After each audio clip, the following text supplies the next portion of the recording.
to go big. It's not only about the strike rate. Clean strike, clean strike. Oh, the quick hands. That's the quick hands we're talking about. Was the trademark for Moin Khan as well.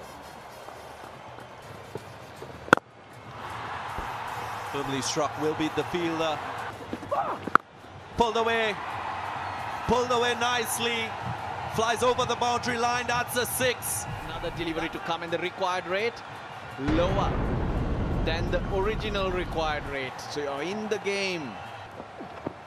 That's what he tries to do. 1 bounce, 2 bounce, my 11 circle.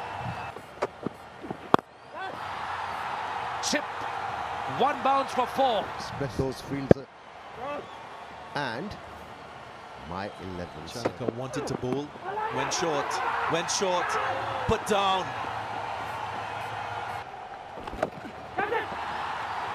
This time, just drifting down the leg side. We're going to win this one in the air. And it's a big one. 50 for Azamkhan. A timely innings. That's too predictable in my estimation. Again concedes a boundary. Taken. Finally, that's the wicket they wanted. The Tabulla Gladiators have held on to a catch. They've spilled so many chances before this went straight to the fielder in the pouch.